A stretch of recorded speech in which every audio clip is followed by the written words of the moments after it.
Welcome back to our channel. അപ്പം ഇന്ന് നമ്മൾ ചെയ്യാൻ പോകുന്നത് വളരെ വ്യത്യസ്തമായ രീതിയിലുള്ള ഒരു ബിരിയാണിയാണ്, തലശ്ശേരി ബിരിയാണി. അത് സാധാരണ ബിരിയാണിയിൽ നിന്നൊക്കെ കുറച്ച് വ്യത്യസ്തമായിട്ടുള്ള ടേസ്റ്റാണ്. ഇതിൻ്റെ റെസിപ്പി എനിക്ക് കിട്ടിയത് ഞങ്ങളുടെ ഒരു ബെസ്റ്റ് ഫ്രണ്ട് സിൽവി എനിക്ക് തന്നതാണ്. അവിടെ ചെന്നപ്പം അവർ ഞങ്ങൾക്ക് ഈ ബിരിയാണി ഉണ്ടാക്കി തന്നു. അപ്പം ഞാൻ ഇതിൻ്റെ റെസിപ്പി ചോദിച്ചു, ഭയങ്കര നല്ലതായിട്ട് തോന്നി. അപ്പോൾ അങ്ങനെ അതിൻ്റെ റെസിപ്പി ചോദിച്ചു, അവൾ എനിക്ക് തന്ന റെസിപ്പിയാണിത്. അപ്പോൾ താങ്ക് യു സിൽവി. അപ്പം അതിന് ഏറ്റവും ആവശ്യമായിട്ട് ഉള്ളൊരു ഇൻഗ്രീഡിയൻസ് ആണ് പച്ചമുളക്. നമ്മൾ എരിവിനായിട്ട് വേറെ ഒന്നും ചേർക്കുന്നില്ല, പച്ചമുളക് ചേർക്കുന്നത്.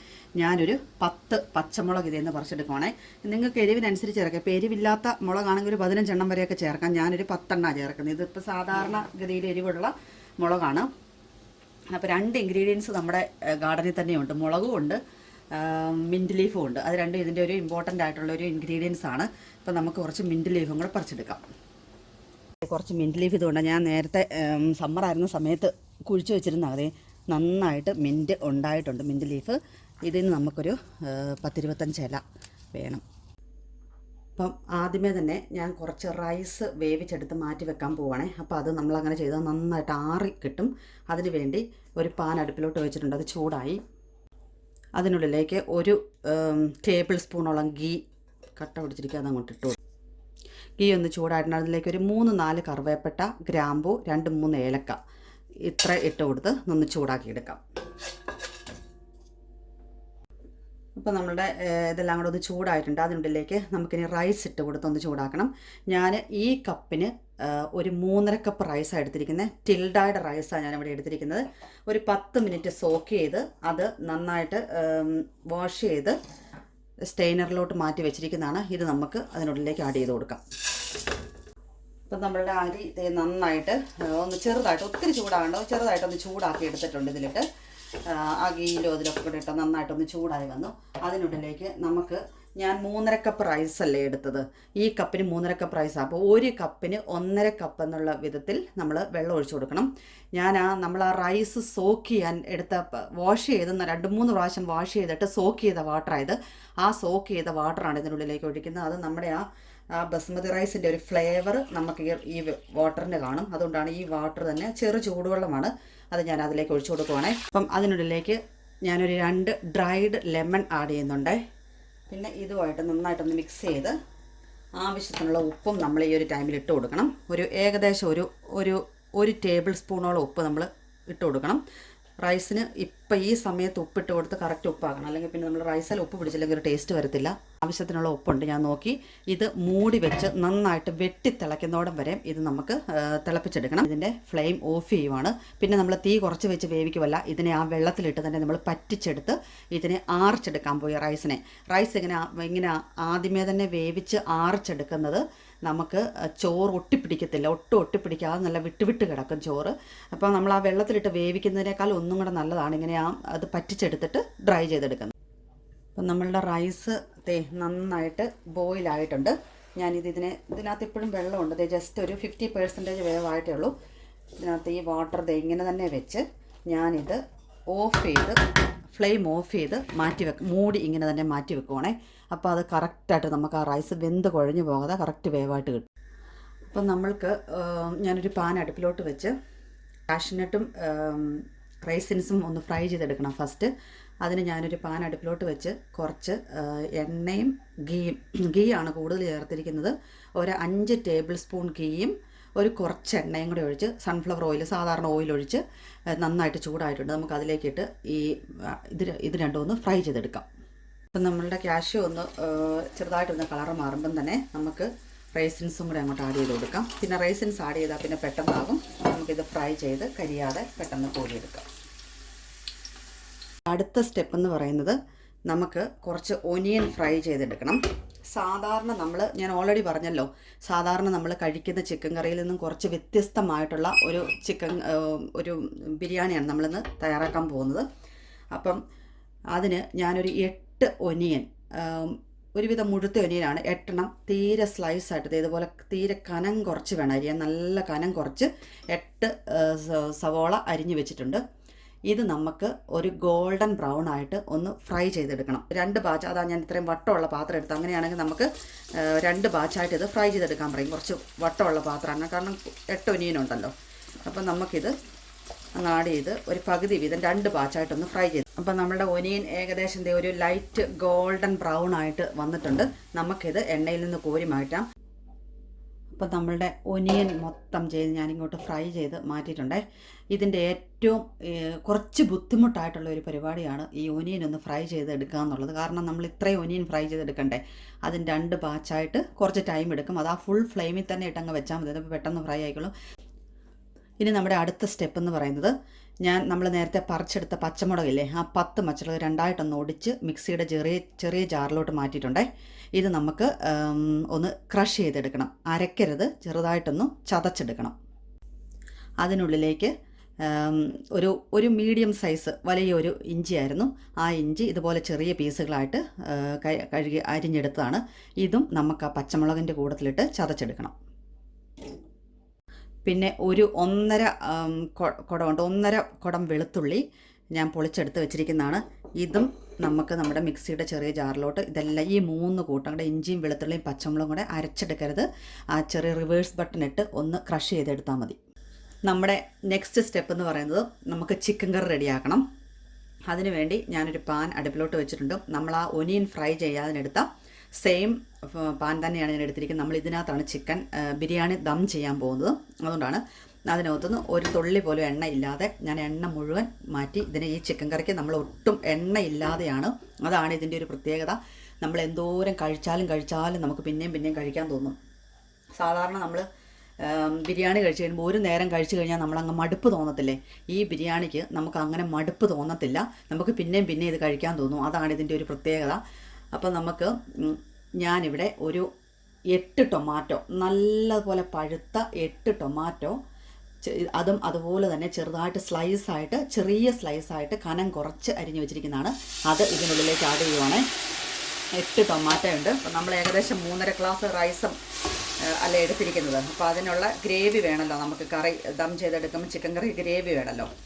അപ്പം 8 ടൊമാറ്റോ നന്നായിട്ട് പഴുത്തത്, ഇതിനെ നമുക്ക് മൂടി വെച്ച് വേവിച്ചെടുക്കാം. അപ്പം നമ്മുടെ ടൊമാറ്റോ നന്നായിട്ട് വെന്ത് വന്നുകൊണ്ടിരിക്കുവാണ്. ഇതുണ്ട്, അതിനകത്ത് തന്നെ കുറച്ച് വെള്ളം ഉണ്ടായിട്ടുണ്ട്. എന്നാലും ഞാനൊരു 1/4 കപ്പ് ചൂടുവെള്ളം, തിളച്ച വെള്ളമാണേ, അത് ഒഴിച്ചു കൊടുക്കുക. നമ്മുടെ ആ ടൊമാറ്റോ നന്നായിട്ട് ഇനി ഇതിലിട്ട് ഒന്നും കൂടെ അങ്ങ് ബോയിൽ ചെയ്യുക. നമ്മുടെ ചിക്കൻ കറിക്ക് കുറച്ച് ഗ്രേവി നമ്മൾ ആദ്യമേ തന്നെ കുറച്ച് വെള്ളം ചേർക്കുക. പിന്നെ ലാസ്റ്റ് ചേർക്കുന്നതിലും നല്ലതാണ്. കുറച്ച് ഗ്രേവി കുറച്ച് അയഞ്ഞ് കിടക്കാനായിട്ടാണ് ഞാനിങ്ങനെ ഈ വെള്ളം ഇപ്പോൾ ആഡ് ചെയ്യുന്നത്. അപ്പോൾ അതും കൂടെ കൂടി ഒന്ന് തിളപ്പിച്ചെടുക്കാം. അപ്പോൾ നമ്മൾ ടൊമാറ്റോ ഞാൻ 1/2 കപ്പ് വെള്ളവും കൂടെ ഒഴിച്ച് നന്നായിട്ട് തിളച്ച് ഇത് വെന്ത പോലെയായി, ഏകദേശം വെന്തു. അതിനുള്ളിലേക്ക് നമ്മൾ നേരത്തെ കാണിച്ച പച്ചമുളക്, ഇഞ്ചി, വെളുത്തുള്ളി ചതച്ചത് ആഡ് ചെയ്ത് കൊടുക്കാം. അതാണ്. അപ്പോൾ നമ്മുടെ പച്ചമുളകും എല്ലാം കൂടെ, ഇഞ്ചി, വെളുത്തുള്ളി, ടൊമാറ്റോ, ഇത്രയും കാര്യങ്ങൾ നന്നായിട്ടൊന്ന് തിളച്ചു. എല്ലാം കൂടെ ഒരു 2-3 മിനിറ്റ് ഞാനൊന്ന് മൂടി വെച്ചു. ഇനി ഇതിനുള്ളിലേക്ക് ഒരു 1/2 ടീസ്പൂൺ മഞ്ഞൾപ്പൊടി ആഡ് ചെയ്യുവാണേ. കുറച്ച് ഉപ്പ്, നമുക്ക് ചിക്കൻ കറിക്ക് ആവശ്യമായ ഉപ്പ് ഏകദേശം ഒരു 1/4 ടേബിൾ സ്പൂണോളം ഉപ്പ് ഇട്ട് കൊടുത്തു. ഇനി ഇതെല്ലാം കൂടെ ഒന്ന് മിക്സ് ചെയ്ത് നമുക്ക് വീണ്ടും ഇതിനെ ഒരു 2-3 മിനിറ്റും കൂടെ ഒന്ന് മൂടി വെച്ച് ഇതിൻ്റെ ആ പച്ചമണം മാറുന്നോടം വരെ ഒന്ന് വേവിക്കാം. അപ്പം നമ്മുടെ ഇൻഗ്രീഡിയൻസ് എല്ലാം കൂടി നന്നായിട്ട് വെന്ത് വന്നിട്ടുണ്ട്. ഇനി ഇതിനുള്ളിലേക്ക് നമ്മൾ നെക്സ്റ്റ് ആഡ് ചെയ്യാൻ പോകുന്നത്, ഞാനിവിടെ ഒരു 2 കിലോയോളമുള്ള ചിക്കനാണേ, 2 ശേഷം കഴുകി വാരി സ്റ്റെയിനർ വെച്ചിരിക്കുന്നതാണ്. ഇത് നമുക്കിതിനുള്ളിലേക്ക് ആഡ് ചെയ്ത് കൊടുക്കാം.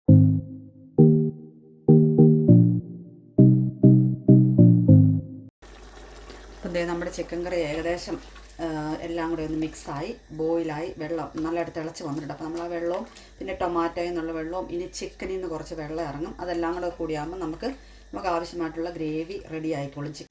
അപ്പോൾ നമ്മുടെ ചിക്കൻ കറി ഏകദേശം ഒന്ന് ബോയിലായിട്ടുണ്ട്. നമുക്കതിലേക്ക് ഒരു പിടി പുതിനയില, നമ്മൾ നേരത്തെ പറിച്ചെടുത്ത പുതിനയില ഇതിൻ്റെ മേലിലോട്ടൊന്ന് വിതറി കൊടുത്ത്. അപ്പോൾ നമ്മളുടെ ചിക്കൻ കറി ഏകദേശം ഒരു 70% അടുത്ത് വേവായിട്ടുണ്ട്.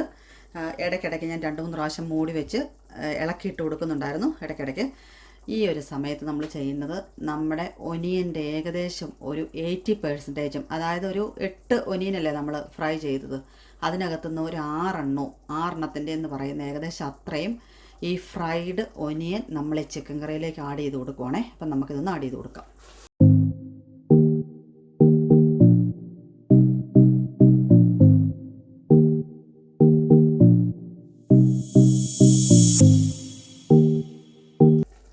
നമുക്ക് ആ ഒനിയനിട്ട് ഒന്ന് മിക്സ് ചെയ്യാം.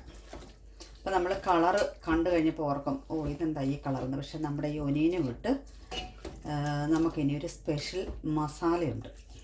ആ മസാലയും കൂടെ ആഡ് ചെയ്യുന്നതോടെ നമ്മുടെ ചിക്കൻ കറിയുടെ കളറ്, സ്മെല്ല്, ടേസ്റ്റ് എല്ലാം വെറൈറ്റി ഉണ്ട്. ഈ ഒരു 10 മിനിറ്റോളം ഞാൻ ഒനിയൻ ഇട്ട് കഴിഞ്ഞ് മീഡിയം ഫ്ലെയിമിലിട്ട് വെച്ചു. അപ്പോൾ അതെല്ലാം കൂടെ നമ്മുടെ കറിയുടെ കളർ നോക്കിയാൽ കളർ തന്നെ ഇപ്പം തന്നെ ഓൾറെഡി മാറി. ഇനി നമ്മളിതിനകത്ത് ചേർക്കാൻ പോകുന്നത് നമ്മുടെ സ്പെഷ്യൽ ഇൻഗ്രീഡിയൻസ് ആണ്. ഞാനിവിടെ ഓൾറെഡി പൊടിച്ച് വെച്ചിട്ടുണ്ട്. ഇങ്ങനെ ഒരു ഗ്ലാസിൻ്റെ ജാറിനകത്ത് ഞാൻ ഓൾറെഡി നേരത്തെ പൊടിച്ച് വെച്ചിരിക്കുന്നതാണ്. അപ്പോൾ അങ്ങനെ പൊടിച്ച് വെക്കുകയാണെങ്കിൽ നമുക്ക് എപ്പോഴും അത് പൊടിക്കേണ്ട. അതിന് ഞാൻ നേരത്തെ കുറച്ച് കൂടുതൽ അങ്ങോട്ട് പൊടിച്ച് വെച്ചിരുന്നത്. അപ്പോൾ ഇത് എന്തൊക്കെയാണ് ഞാൻ ചേർത്തിരിക്കുന്നതെന്ന് പറയാം. ഇപ്പം എന്തേ നമ്മളുടെ ഒനിയനും കൂടെ ആഡ് ചെയ്ത് ആ ഒനിയൻ നന്നായിട്ട് നല്ല സോഫ്റ്റായി, ഓൾറെഡി നമ്മുടെ ഒനിയൻ ഫ്രൈഡ് ആണല്ലോ, അപ്പോൾ ഇതിലേക്കിട്ട് നന്നായിട്ട് എല്ലാം കൂടെ ഒന്ന് മിക്സ് ആയിട്ടുണ്ട്. ഈ ഒരു 10 മിനിറ്റോളം ഞാൻ ഒനിയൻ ഇട്ട് കഴിഞ്ഞ് മീഡിയം ഫ്ലെയിമിലിട്ട് വെച്ചു. അപ്പോൾ അതെല്ലാം കൂടെ നമ്മുടെ കറിയുടെ കളർ നോക്കിയാൽ കളർ തന്നെ ഇപ്പം തന്നെ ഓൾറെഡി മാറി. ഇനി നമ്മളിതിനകത്ത് ചേർക്കാൻ പോകുന്നത് നമ്മുടെ സ്പെഷ്യൽ ഇൻഗ്രീഡിയൻസ് ആണ്. ഞാനിവിടെ ഓൾറെഡി പൊടിച്ച് വെച്ചിട്ടുണ്ട്. ഇങ്ങനെ ഒരു ഗ്ലാസിൻ്റെ ജാറിനകത്ത് ഞാൻ ഓൾറെഡി നേരത്തെ പൊടിച്ച് വെച്ചിരിക്കുന്നതാണ്. അപ്പോൾ അങ്ങനെ പൊടിച്ച് വെക്കുകയാണെങ്കിൽ നമുക്ക് എപ്പോഴും അത് പൊടിക്കേണ്ട. അതിന് ഞാൻ നേരത്തെ കുറച്ച് കൂടുതൽ അങ്ങോട്ട് പൊടിച്ച് വെച്ചിരുന്നത്. അപ്പോൾ ഇത് എന്തൊക്കെയാണ് ഞാൻ ചേർത്തിരിക്കുന്നതെന്ന് പറയാം. എല്ലാം ടേബിൾ സ്പൂണിൻ്റെ കണക്കാണ് പറയുന്നത്. അല്ല, 1.5 ടേബിൾ സ്പൂൺ പെരുംജീരകം, 1.5 ടേബിൾ സ്പൂൺ നല്ല ജീരകം, 1 ടേബിൾ സ്പൂൺ ഷാജീരകം അത് ഇവിടെ കിട്ടത്തില്ല. ഞാൻ കടകളിലൊന്നും ചെന്നിട്ട് കിട്ടിയില്ല. അത് ഞാൻ ആമസോണിൽ ഓർഡർ ചെയ്ത് വരുത്തുമായിരുന്നു. നിങ്ങൾ നോക്കിയാൽ അത് നമുക്ക് മേടിക്കാൻ പറ്റും. പിന്നെ ഒരു 4-5 ഏലക്ക, 3-4 ഗ്രാമ്പു, 2 പീസ് പട്ട, ഒരു ചെറിയ പീസ് ജാതിപത്രി, 7 ഇൻഗ്രീഡിയൻസ് 7 കൂട്ടം ചേർത്ത് പൊടിച്ച് വെച്ചിരിക്കുന്ന മസാലയാണ്. അപ്പം ഞാനിപ്പം ഇവിടെ ഈ ഒരു ബിരിയാണി മാത്രമേ വെക്കാറുള്ളൂ. വേറെ 2-3 സൈസിൽ ഞാൻ ബിരിയാണി വെക്കുമായിരുന്നു. പക്ഷേ ഇപ്പോൾ പിള്ളേർക്ക് അതൊന്നും ഇഷ്ടമില്ല. പിള്ളേർക്ക് ഈ ഒരു ബിരിയാണി ഇഷ്ടം. അപ്പോൾ അതുകൊണ്ട് ഞാൻ ഇതിനൊരു ബോട്ടിൽ പൊടിച്ച് വെച്ചിരുന്നു. അപ്പോൾ ഇതുണ്ടല്ലോ, ഇനി വീണ്ടും പൊടിക്കുന്നതൊക്കെ കാണിക്കാനായിട്ട് ടൈം എടുക്കും. അതുകൊണ്ടാണ് ഞാനത് എക്സ്പ്ലെയിൻ ചെയ്ത് പറഞ്ഞത്. അപ്പോൾ നിങ്ങൾക്കും വേണേൽ ഇതുപോലെ കുറച്ച് കൂടുതൽ പൊടിച്ച് വെക്കാം. അപ്പോൾ നമുക്ക് എപ്പോഴും പൊടിക്കണ്ട. ഇനി ഇന്ന് നമ്മൾ ഇതിനകത്തേക്ക് ആഡ് ചെയ്യാൻ പോകുന്നത് ഒരു ടേബിൾ സ്പൂണാണ്. ഒരു 1.5 ടേബിൾ സ്പൂൺ നമ്മൾ ഈ മസാല 1.5 ടേബിൾ സ്പൂൺ ഇത്രയും കൂട്ടം നമ്മൾ ആഡ് ചെയ്ത് പൊടിച്ച് വെച്ചെങ്കിലും നമ്മൾ ഇതിൽ നിന്ന് 1.5 ടേബിൾ സ്പൂണേ ഉള്ളൂ ഈ കറിക്ക് എടുക്കുന്നത്. ഏകദേശം 2 കിലോ ചിക്കനായത് കേട്ടോ. 2 കിലോ തന്നെ ഇല്ല, 2 കിലോയുടെ ചിക്കനായിരുന്നു. അപ്പം നമ്മളത് ക്ലീൻ ചെയ്ത് അതിൻ്റെ സ്കിന്നെല്ലാം എടുത്ത് മാറ്റി കഴിയുമ്പോൾ 2 കിലോയിൽ ഇച്ചിരി കൂടെ താഴെ അത്രയുള്ള ചിക്കനാണ് ഞാൻ ഈ ഒരു കണക്ക് പറയുന്നത്. അപ്പം നമ്മൾ അതനുസരിച്ച് ചിക്കനൊക്കെ ഒത്തിരി കൂടുതലായിട്ട് വെക്കുവാണെങ്കിൽ അതനുസരിച്ച് മസാലയുടെ അളവും ഒനിയൻ്റെ അളവും എല്ലാം കൂട്ടിക്കണം. ഇനി നമ്മൾ ഇതിനെ വീണ്ടും ഒരു മീഡിയം ഫ്ലെയിമിലിട്ട് ഒരു 10 മിനിറ്റും കൂടെ വെക്കാൻ പോവാം. മസാലയും ആഡ് ചെയ്ത് കഴിഞ്ഞ് 10 മിനിറ്റ് ആയിട്ടുണ്ട്. ഇനി നമ്മൾ നമ്മുടെ ലാസ്റ്റ് ഇൻഗ്രീഡിയൻ്റായ ഒരു ഹാഫ് ലൈം ഞാനിവിടെ പിഴിഞ്ഞ് വെച്ചിട്ടുണ്ട്. ഒരു ലൈമിൻ്റെ ഹാഫ് അതങ്ങ് ആഡ് ചെയ്ത് ഒന്ന് മിക്സ് ചെയ്ത് കൊടുത്ത് ഒരു ടേബിൾ സ്പൂണൊക്കെ ഒരു ഞുള്ള് മതി, ഒത്തിരി വേണ്ട. മല്ലിയിലയും കൂടെ ഇതിൻ്റെ മുകളിലേക്കൊന്ന് ഗാർണിഷ് ചെയ്ത് നമ്മൾ ഇതിനെ മൂടി വെക്കാൻ പോവാം. തീ ഓഫ് ചെയ്ത് ഇതിനെ മൂടി വെക്കുക. നമുക്ക് മാറ്റി വെക്കാം. നമ്മുടെ ചിക്കൻ കറി റെഡിയായി കഴിഞ്ഞു. നമ്മുടെ റൈസ് ഞാൻ നേരത്തെ വേവിച്ച് ആർച്ച് വെച്ചുകൊണ്ട് ഒന്നേലൊന്ന് തൊടാതെ കണ്ടോ, നമുക്കത് കാണും പറയുന്നത് നല്ല കറക്റ്റായിട്ട് ഒരു 80% ഞാൻ വേവിച്ചിട്ടുള്ളത്.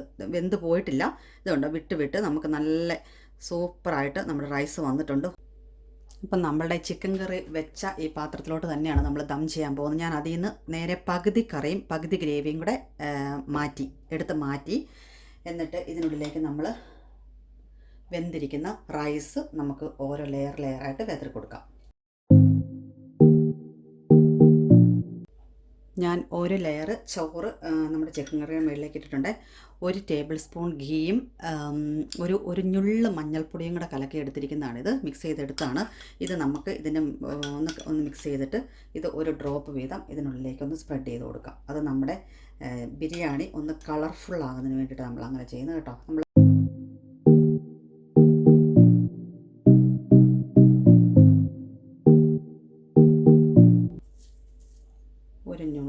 മല്ലിയില. ഇത്രയായിട്ടിട്ട് നമുക്ക് നമ്മുടെ അടുത്ത ലെയർ ചിക്കൻ കറി ഇട്ട് കൊടുക്കാം. അപ്പം നമ്മുടെ ചിക്കൻ കറി ഞാൻ ഇവിടെ എടുത്ത് മാറ്റി വെച്ചിരുന്നത് നമുക്ക് ഇതിനുള്ളിലേക്ക് ആഡ് ചെയ്ത് കൊടുക്കാം. നമുക്ക് അടുത്ത ലെയർ റൈസും കൂടി ഇട്ട് കൊടുക്കാം.